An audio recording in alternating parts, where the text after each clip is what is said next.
네, 성경 말씀 보겠습니다. 마태복음 3장 7절부터 12절까지의 말씀을 보겠습니다. 네, 다 찾으신 줄 알고 봉독해 같이 합독하도록 하겠습니다.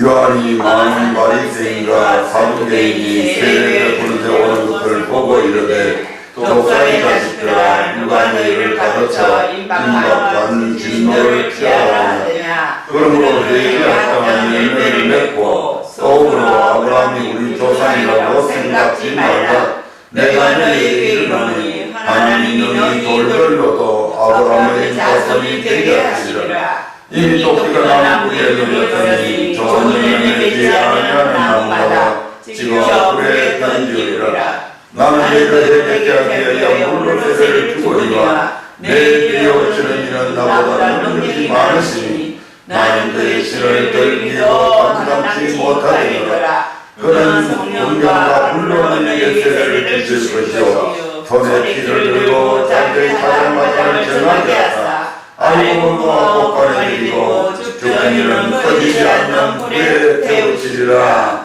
아멘. 오늘도 본문의 말씀을 통해서 회개에 합당한 열매를 맺으라는 제목으로 함께 은혜 나누기를 원합니다. 지난번 시간에 말씀을 대략 요약해보면 오늘 본문에 나와 있는 말씀처럼 아브라함의 조상이라고 생각지 말라. 회개에 합당한 열매 맺어야 된다. 회개에 합당한 열매를 맺어야 될 이유가 바로 회개에 합당한 열매 맺지 아니하면 바로 하나님의 진노를 피할 길이 없다. 근데 너희들은 지금 우리 조상이 아브라함이기 때문에 우리가 아브라함의 자손이기 때문에 이 진노를 피할 줄로 생각하고 있지 않느냐. 근데 그게 아니다. 아무리 아브라함의 자손이라 할지라도 아브라함이 우리 조상이라 할지라도 아브라함은 아브라함의 믿음으로 구원을 받는 것이고 너희는 너희의 믿음으로 구원을 받는 것이다 이 말입니다. 아멘. 아멘. 아멘. 그래서 아브라함의 조상이라고 생각하지 마라. 아브라함의 자손 되는 것 네가 똑똑하고 훌륭해서 아브라함의 자손 된 게 아니라 하나님의 전적인 은혜였다 이 말씀이죠.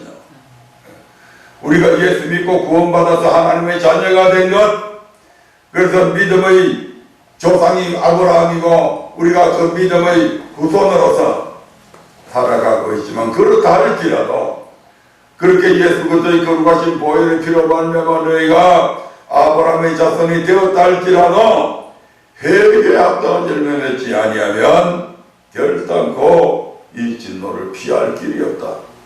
아멘. 네, 이 진노는 바로 마지막에 보면 지옥이죠.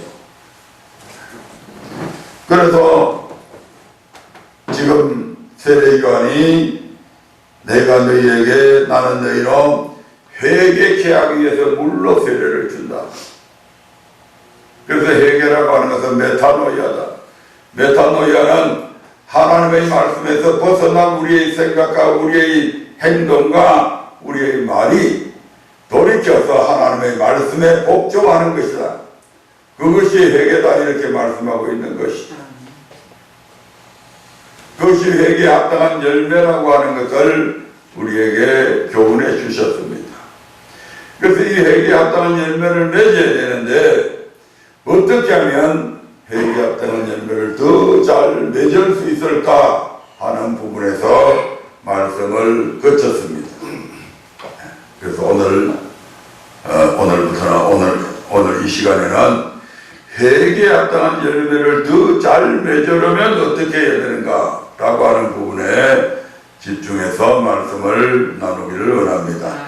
마태복음 3장 10절부터 11절의 말씀을 보겠습니다. 마태복음 3장 10절부터 11절까지입니다. 네, 같이 읽습니다. 이미 토끼가 나무 위에 올렸으니 좋은 열매 맺지 아니하는 나무마다 치고 불에 던지리라. 나는 너희로 회개케 하기 위하여 물로 세례를 주거니와 내 뒤에 오시는 나보다 능력이 많으시니 나는 그 신을 들고 감당치 못하겠노라. 그러니 성령과 불로 너희에게 세례를 주실 것이요. 아멘. 10절에 보면 좋은 열매 맺지 아니하는 나무마다 찍어 불에 던지울 것이라고 합니다. 그리고 이어 세례 요한은 회개케 하기 위하여 물로 세례를 주지만 내 뒤에 오시는 그 예수님은 너희에게 성령과 불로 세례를 주실 것이라고 말씀하고 있습니다. 아멘. 이는 예수님께서 주시는 성령 세례를 받고 불심판이 있다는 것을 믿을 때 회개에 합당한 열매를 더 많이 맺을 수 있다.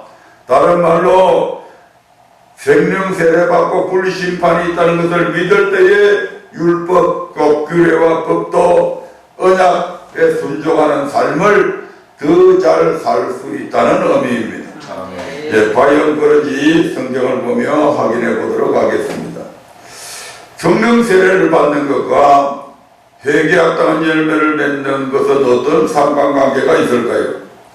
앞서 회개에 합당한 열매란 율법, 규례와 법도 언약, 십계명을 지키는 것, 다시 말씀드리면 복음에 순종하는 삶이라고 하였는데 성령 세례를 받는 것과 복음에 순종하는 이 삶을 살아가는 것과 어떤 연관이 있느냐는 것입니다.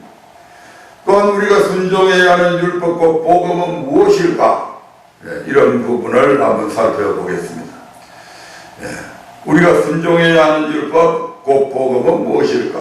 이는 출애굽기 20장부터 레위기 27장에 기록된 규례와 법도와 율법을 말하는데 그 내용을 구분해 보면 출애굽기 20장은 십계명, 출애굽기 20장부터 23장까지는 각종 규례, 율례, 그리고 레위기 1장부터 7장에서는 번제, 소제, 화목제, 속제제, 속건제와 같은 제사의 규례로 나누어져 있습니다. 이것이 곧 우리가 순종해야 하는 율법, 곧 복음이다 이 말입니다. 그러나 구약의 율법과 신약의 율법에는 약간의 차이가 있습니다. 마태복음 5장 17절부터 18절의 말씀을 보겠습니다. 어떤 차이가 있냐? 천천히 읽어봅니다. 내가 율법이나 선지자나 배워온 줄로 생각지 말라. 배워온 것이 아니요 완전케 하려 하리라. 진실로 너희에게 이르노니 천지가 없어지기 전에는 율법의 1.1획이라도 반드시 없어지지 아니하고 다 이루리라. 아멘. 주님께서 이 땅에 오심을 통해서 많은 사람들이 구약의 율법은 폐하여졌다고 그렇게 얘기들 합니다. 하지만 본문에서 분명히 주님께서는 뭐라고 말씀하십니까? 내가 율법이나 선지자나 폐하러 온 것이 아니다. 오히려 그것을 완전케 하러 왔다. 그리고 이러한 율법은 천지가 없어지기 전에는 절대로 없어지지 아니하고 반드시 다 이룬다 이렇게 말씀합니다. 이 말씀에서 우리가 알 수 있는 것은 구약의 율법은 완전치 못한 부분들이 있다 이 말입니다. 아멘. 그래서 예수님께서는 그 완전치 못한 율법을 나는 더 완전케 하기 위해서 왔다고 말씀하고 있잖아요. 아멘. 그리고 이렇게 완전케 하신 이러한 모든 율법들은 1.1획도 없어지지 아니하고 반드시 그대로 이룬다고 말씀합니다. 아멘. 마태복음 5장부터 7장은 예수님의 산상순으로 예수님은 5장 17절에서 율법을 언급하시며 내가 온 것은 율법이나 선지자를 폐하려 함이 아니라 완전케 하기 위함이며 천지가 없어지기 전에는 율법이 1.1획이라도 반드시 없어지지 아니하고 다 이루리라고 거듭 말씀하고 있습니다. 다시 말씀드리면 구약의 율법은 불완전한 율법인데 주님께서 그 불완전한 율법을 완전케 하러 왔다는 것입니다. 그리고 21절부터는 예수께서 완전케 하신 법을 설명하고 계십니다. 그 가운데 두 가지만 살펴보도록 하겠습니다. 구약에서는 직접 사람을 죽여야만 살인이었지만 신약에서는 형제에게 노하는 것도 라가라고 하는 그런 욕하는 것도 미련한 자라며 인격을 모욕하고 용서를 구하지 않는 것 또한 살인하는 것과 같은 심판을 받는다고 말씀을 합니다. 또 구약에서는 몸으로 직접 가늠해야 가늠이었지만 예수님께서 완전케 하신 법으로는 여자를 보고 음욕을 품는 것조차도 이미 마음으로 가늠하였다고 말씀합니다. 이와 같이 예수님께서 이 땅에 오셔서 완전케 하신 신약의 법은 구약의 법에 플러스해가지고 마음의 법이 더하여진 법입니다. 다시 말하면 몸으로 지켜야 할 뿐만 아니라 마음으로도 지켜야 한다는 것입니다. 그런데 문제는 이처럼 완전케 된 신약의 법을 우리 힘으로는 도저히 지킬 수 없다는 데 있습니다. 이는 사도 바울의 고백을 통해서도 잘 알 수가 있습니다. 로마서 7장 14절부터 17절의 말씀을 낭독했습니다. 천천히 같이 읽어봅니다. 우리가 율법은 신령한 줄 알거니와 나는 육신에 속하여 죄 아래 팔려도다. 나를 행하는 것을 내가 알지 못하노니 곧 원하는 이것을 행하지 아니하고 도리어 미워하는 그것을 합니다. 만일 내가 원치 않는 그것을 하면 내가 이로 율법의 선한 것을 시인하노니 이제는 이것을 행하는 자가 내가 아니요 내 속에 거하는 죄지라. 아멘. 나는 하나님의 뜻대로 하나님의 율법을 지키며 살려고 하는데 내 속에 거하는 죄성이 하나님의 뜻대로 살지 못하게 한다는 것입니다. 계속해서 18절부터 21절 말씀입니다. 내 속, 곧 내 육신에 선한 것이 거하지 아니하는 줄을 아노니 원하는 내게 있으나 선을 행하는 것은 없노라. 내가 원하는 바 선을 하지 아니하고 도리어 원치 아니하는 바 악은 행하는도다.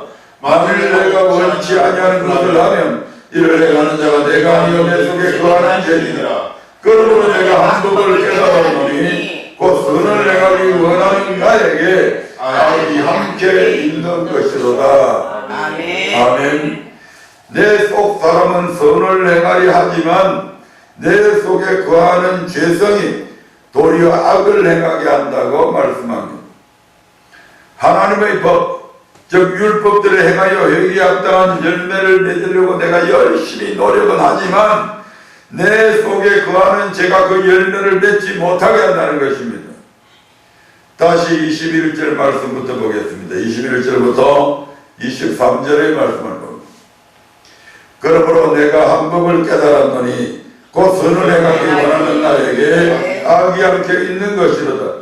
내 속 사람은 하나님의 법을 절구하되 내 지체 속에서 한 다른 법이 내 마음의 법과 싸워 내 지체 속에 있는 죄의 법 아래로 나를 사로잡아 오는 것을 보는도다. 아멘. 내가 한 법을 깨달았다는 것은 선을 행하기 원하는 내 안에 악이 함께 공존하고 있다는 것을 알았다는 뜻입니다. 아멘. 그래서 내 속 사람으로는 하나님의 법을 절구하지만 내 지체 속에 있는 한 다른 법, 곧 내 안에 있는 악이 내 마음의 법과 날마다 싸워서 나를 죄의 법 아래로 사로잡아 간다는 것입니다.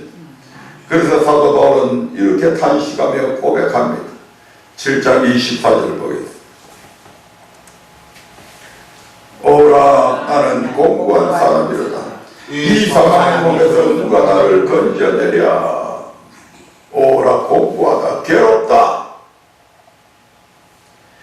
자신의 힘으로는 마음의 법을 다스릴 수 없다는 것입니다. 사도 바울은 어떤 사람입니까?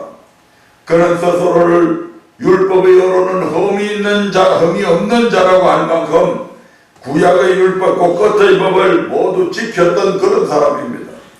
자부심이 대단히 강한 사람이죠. 가말리엘 문화에서 참으로 명석한 두뇌를 갖고 철저하게 율법 신봉주의자였던 바울입니다. 그 율법의 1.1핵도 어기지 않고 지키려고 부단히 노력했던 사람입니다.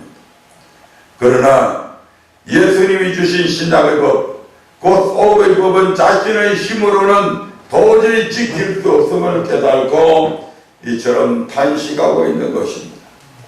그러면서 사도 바울은 이 법을 지킬 수 있는 것은 오직 생명의 성령의 법이라고 고백하고 있습니다.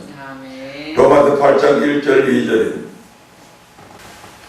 그러므로 이제 그리스도 예수 안에 있는 자에게는 결코 정죄함이 없나니 이는 그리스도 예수 안에 있는 생명의 성령의 법이 죄와 사망의 법에서 너를 해방하였습니다.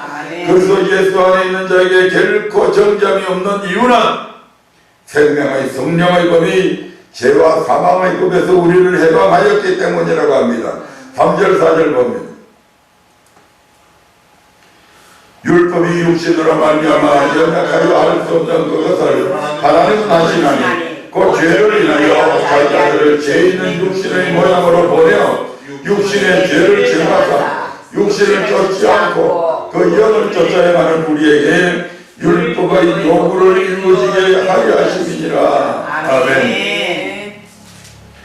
율법이 육신의 죄성으로 말미암아 연약하여 지킬 수 없지만 이 구절을 사람들이 잘못 얘기해가지고 육신이 연약해서 율법을 못 지킨다고 이렇게 이제 얘기를 하는데 그건 잘못된 말입니다.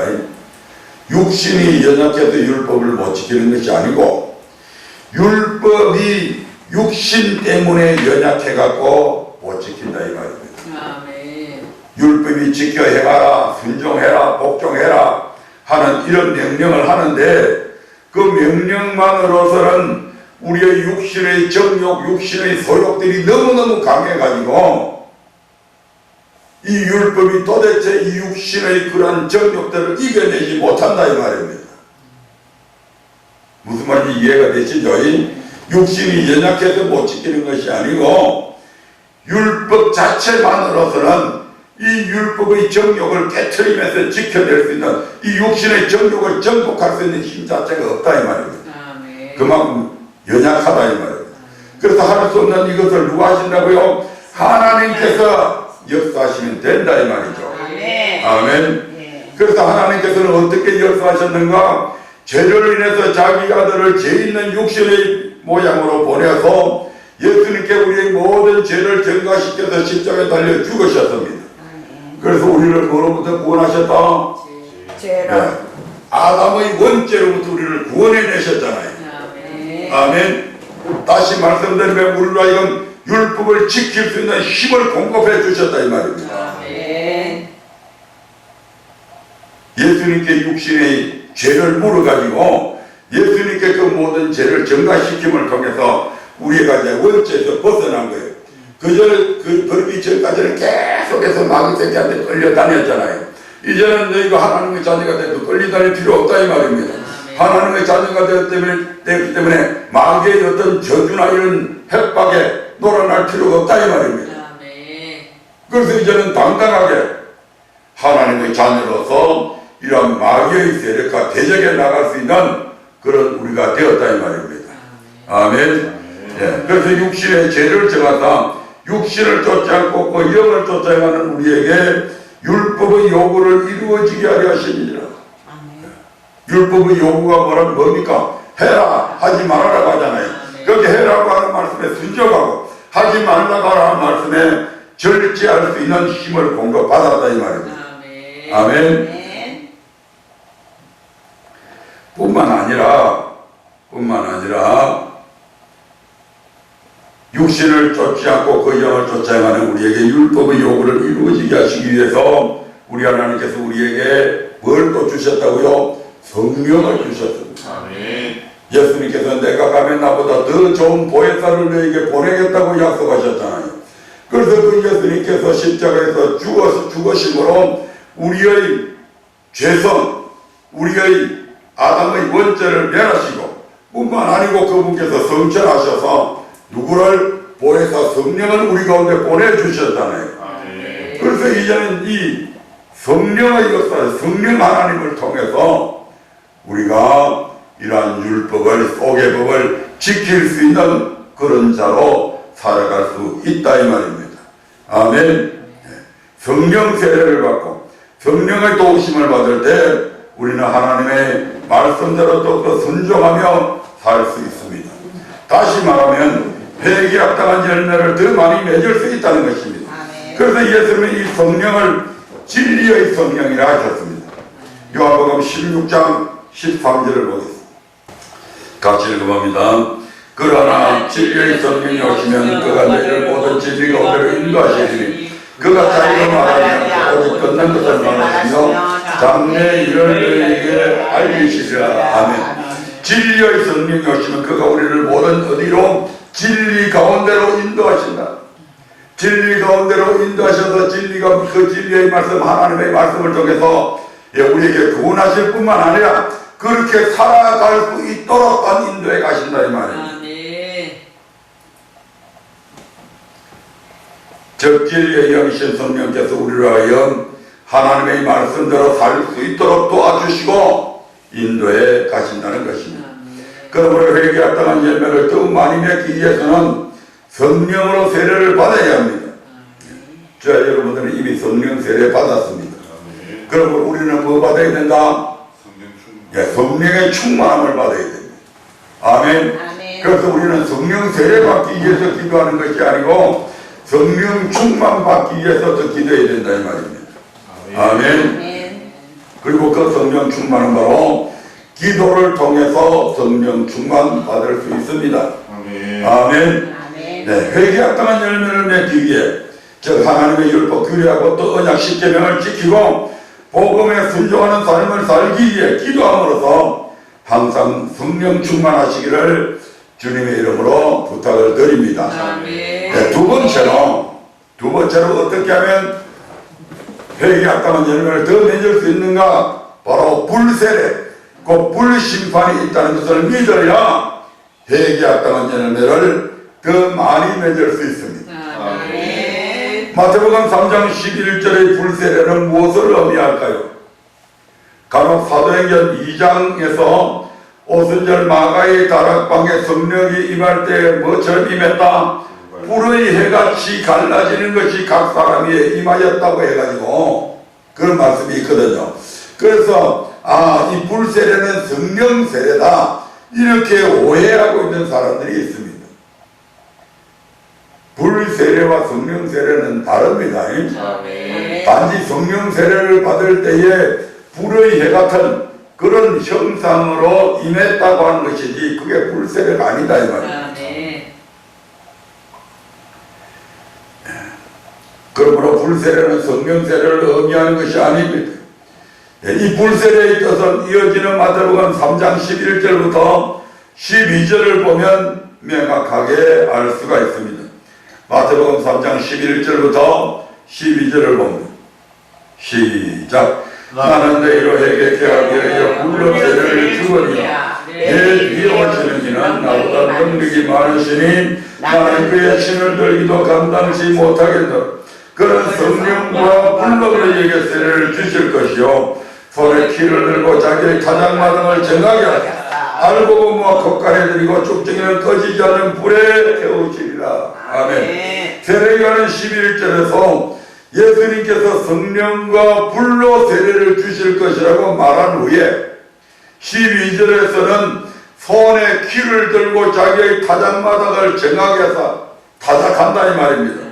타작을 하면 뭐가 나뉩니까? 알곡과 쭉정이가 나뉘어지죠. 그래서 알곡은 곳간에 들이고 쭉정이는 어떻게 합니까? 불에 태운다고 말씀하고 있습니다.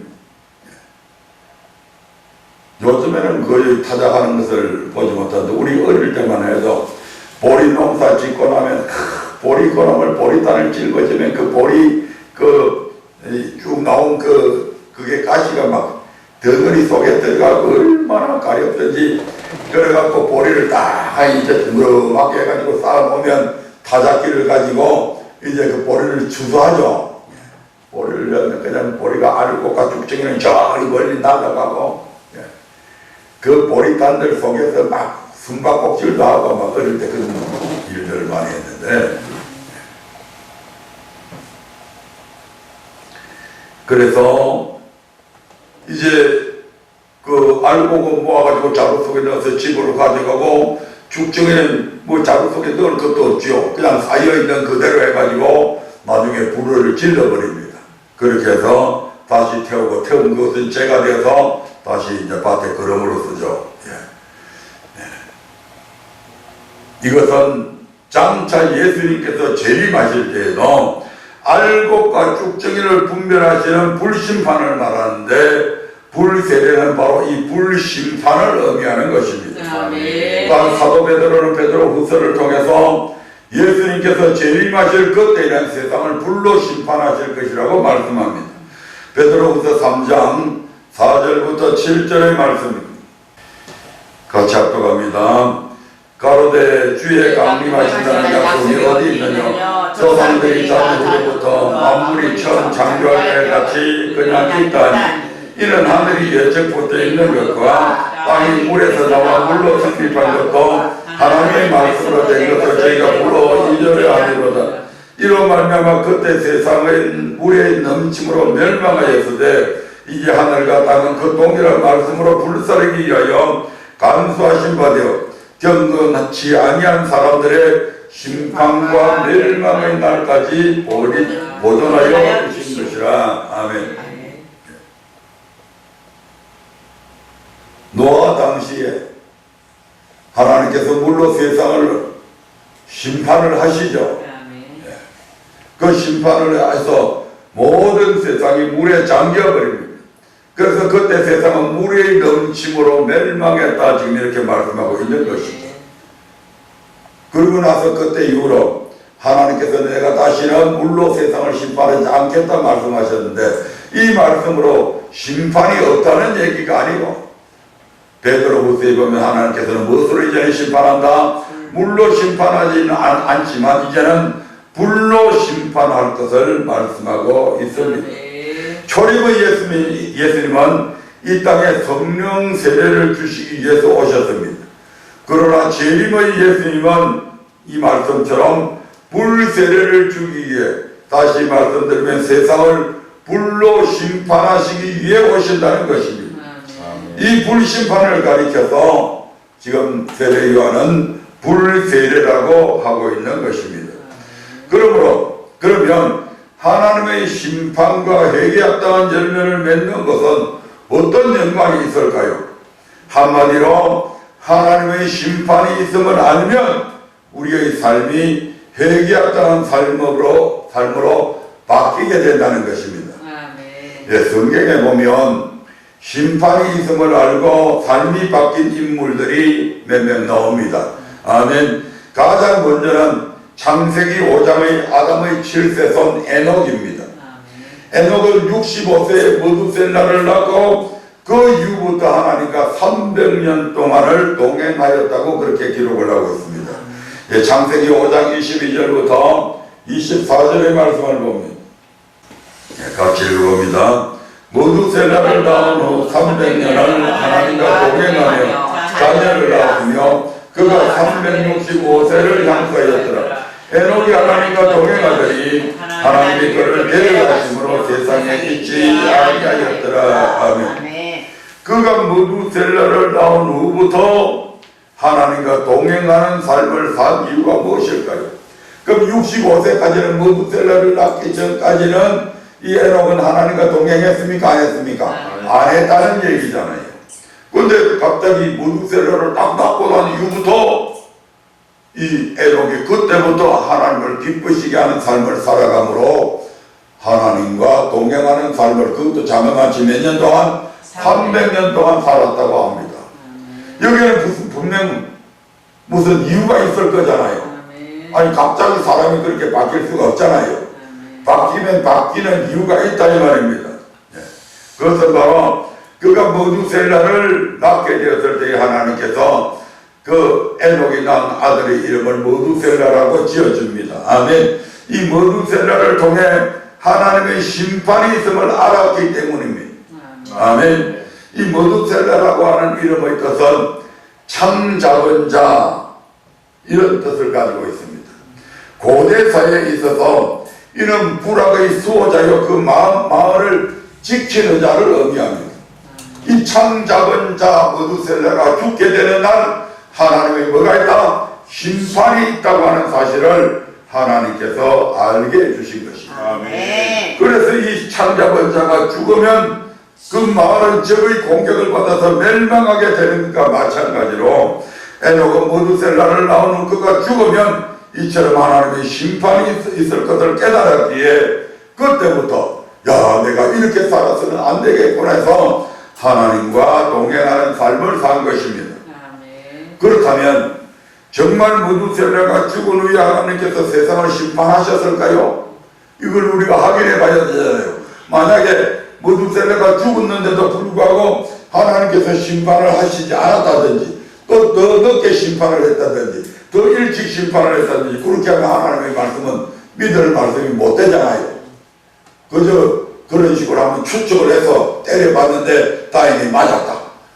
또는 시기가 좀 늦게 이루어졌다. 이렇게 할 수 있잖아요. 하나님도 정확하게 알지 못하는구나. 이렇게 생각할 텐데 그래서 그것이 정확하게 그렇게 이루어졌는지 이루어지지 않았는지 우리가 확인을 해봐야 된다 이 말입니다. 그래서 성경의 기록을 보면 모두셀라는 몇 세까지 살았어요? 969세까지 고대 사회에 있어서 가장 오래도록 장수한 사람이죠.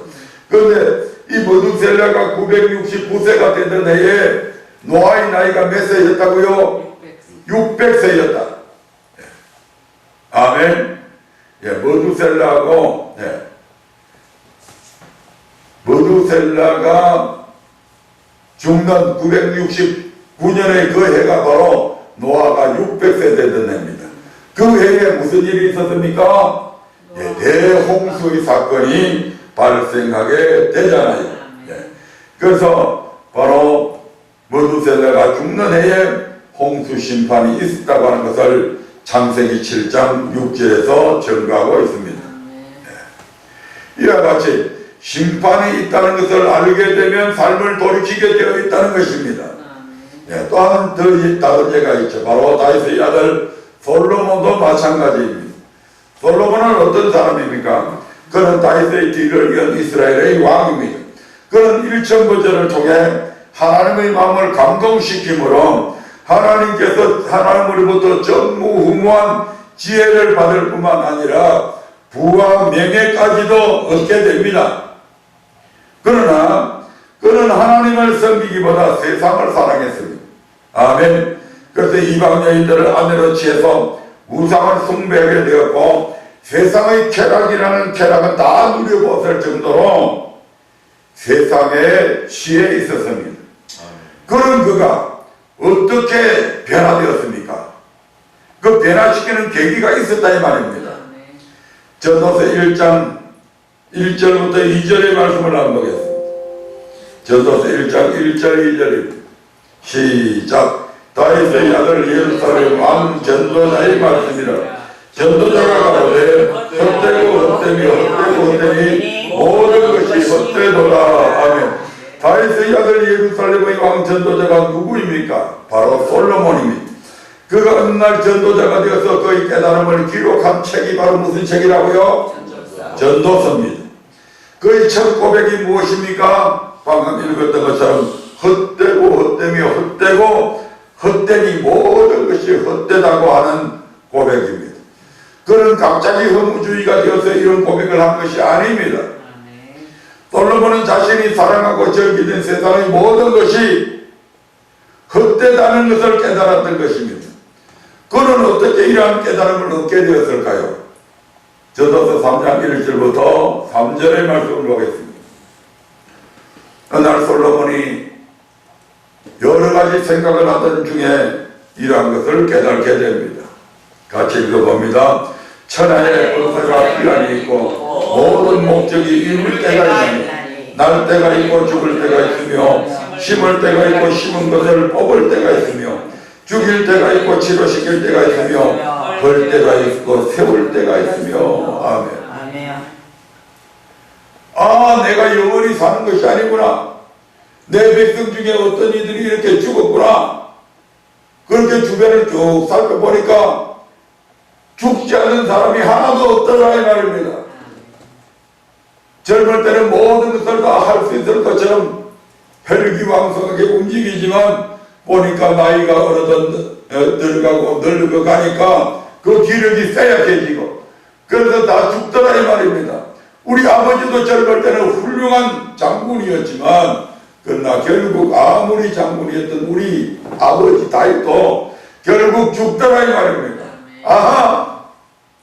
범사에 기한이 있고 사람이 날 때가 있으면 반드시 죽을 때가 있구나 하는 것을 알게 되었기 때문입니다. 그래서 사람이 죽으면 그 육신은 땅으로 돌아가고 하나님께서 주신 신, 즉 영은 하나님께로 가게 된다고 하는 사실을 알게 되었습니다. 아멘. 그래서 전도서 3장 20절이나 12장 7절에 솔로몬은 그렇게 고백을 하고 있죠. 아, 사람은 반드시 죽게 되어 있다. 그 짐승의 혼은 땅으로 가고 사람의 혼, 사람의 영은 어디로 간다고요? 주신 하나님께로 돌아간다. 이걸 깨달았다 이 말입니다. 그래서 이제 솔로몬은 마지막으로 이런 식으로 고백을 하죠. 전도서 12장 13절 14절 보면 시작. 이러이 결국을 다 들었으니 하나님을 경외하고 그 명령을 지킬지어다. 이것이 사람의 본분이니라. 하나님은 모든 행위와 모든 은밀한 일을 선악간에 심판하시리라. 당대 최고의 부와 명예와 쾌락을 누렸던 솔로몬이 어느 날 전도자가 되어서 하나님을 경외하는 것이 사람의 본분이라고 고백할 수 있었던 것은 하나님께서 우리 모든 행위와 모든 은밀한 일을 선악간에 심판하신다고 하는 사실을 깨달았기 때문입니다. 내가 어떻게 살아가느냐, 내가 이 땅에 아무리 부귀영화를 누리고 지혜롭게 산다고 하지만 언젠가는 나도 죽는다. 그러면 내게 하나님께서 주신 지혜, 내게 주신 부와 귀, 이 모든 것들로 내가 하나님을 어떻게 섬겼느냐에 따라서 내가 선을 행했나 선을 행치 아니하냐에 따라서 우리 하나님께서 반드시 심판하시는구나. 내가 그분을 경외하고 그 말씀의 명령을 지켰느냐 그렇지 않았느냐에 따라서 하나님은 반드시 심판하시는구나. 이걸 깨달았습니다. 그래서 솔로몬은 그걸 깨달은 순간 어떻게 했다고요? 그의 삶이 터나게 된다 이 말입니다. 아멘. 신약의 사도 바울 역시 항상 하나님을 기쁘시게 하는 삶을 살기 위해서 발버둥치며 살았는데 그 힘쓴 이유는 바로 하나님께서 선악간에 심판하신다는 것을 알고 있었기 때문이라고 고백하고 있는 것을 보게 됩니다. 고린도후서 5장 8절부터 10절의 말씀을 한번 보겠습니다. 고린도후서 5장 8절부터 10절 같이 읽어봅니다. 우리가 담대하여 원하는 바는 차라리 몸을 떠나 주와 함께 거하는 그것이니라. 그런데 우리는 거하든지 떠나든지 주를 기쁘시게 하는 자가 되기를 힘써나 이는 우리가 다 반드시 그리스도의 심판대 앞에 드러나 각각 선악간에 그 몸으로 행한 것을 따라 받으려 함이라. 아멘.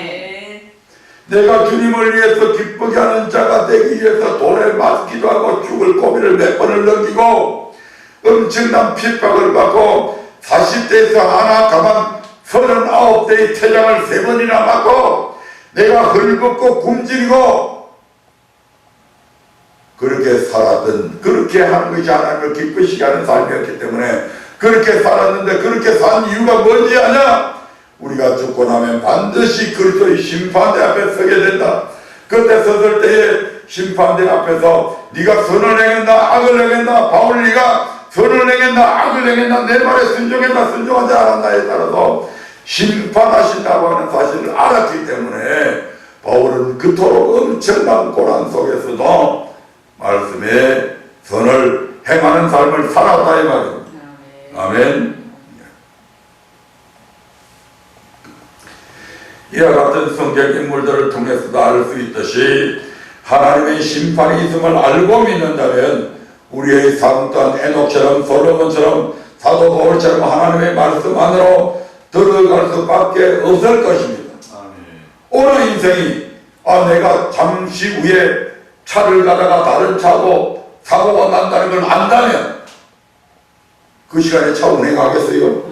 안 해! 다른 길로 갔으면 갔지 그 길은 절대 안 가! 왜? 몇십몇 분의 그곳에서 내가 다른 차와 충돌한다. 안 죽는다 할지라도 충돌한다 하는 그 자체만 있어도 안 갑니다. 아니 벌금 6만원짜리 자리만 안 받으려고 차를 속도를 내서 딱 가다가도 신호, 감시 카메라가 신호 딱 있으면 어떻게 해요? 속도를 딱 줄이잖아요. 왜요? 저거 어기면 걸리면 나 6만원 센돈 날라가. 그러니까 안 한다고 사람들이. 그런데 만약에 내가 악을 행하게 되면 저 영혼은 지옥 불에 들어가게 된다. 하나님이 반드시 그것을 심판하신다고 하는 사실을 내가 확실히 알고 믿는다면 그 악을 행하겠냐고요. 아멘. 절대 행치 않습니다. 아멘. 그러므로 창조의 목적대로 회개한 합당한 열매를 맺기에 세상 끝날에 있을 불심판에 대해 정확히 깨달은 은혜가 있으시기 바랍니다. 그래야 온전히 회개에 합당한 열매를 맺는 삶을 사는 분들이 다 되시기를 주님의 이름으로 부탁드립니다. 네, 말씀을 맺겠습니다. 오늘 우리는 추수감사절을 맞이해서 우리가 맺어야 할 좋은 열매 가운데 회개에 합당한 열매에 관하여 함께 은혜를 나누어 보았습니다. 하나님께서 우리를 구원하신 목적은 회개케 하기 위함입니다. 그리고 예수님은 아브라함의 자손이라도 즉 예수 믿고 구원받은 자라 할지라도 회개에 합당한 열매를 맺지 않으면 지켜 불에 던져진다고 말씀합니다. 아멘. 예. 여기 3장에서는 세례 요한이 얘기했지만 7장 15절 이하에 가면 누가 예수님께서 직접 또 그렇게 말씀하시잖아요. 회개에 합당한 열매는 무엇을 말합니까? 하나님께서 모세에게 명하신 법으로 규례와 법도 율법, 언약, 십계명, 복음을 지키는 삶, 복음에 순종하는 삶이 바로 회개에 합당한 열매를 맺는 것입니다. 그러면 어떻게 하면 회개에 합당한 열매를 더 많이 맺을 수 있다고 했습니까? 예수님께서 오심으로 끝의 법이 구약의 법에 마음의 법이 더하여진 신약의 법은 우리 자신의 힘과 의지로는 지키기 어렵다고 했습니다. 아멘. 근데 생명의 성령의 법은 우리로 이 신약의 법을 지킬 수 있는 힘을 주심으로 회개에 합당한 열매를 더 잘 맺는 삶을 살기 위해서는 반드시 성령으로 세례를 성령으로 충만함을 받아야 합니다. 또한 두 번째로 세상 끝날에 하나님의 불심판이 있음을 알게 될 때에 우리는 말씀에 순종하는 삶, 즉 회개에 합당한 열매를 맺는 삶을 더 잘 살 수 있습니다. 그러므로 성령 받고 늘 성령으로 충만하여 세상 끝날에 불심판이 있음을 깨달아 더 말씀에 순종함으로써 회개에 합당한 열매를 더 많이 맺는 삶을 사시기를 주의 이름으로 부탁드립니다. 네, 다 같이 기도하겠습니다.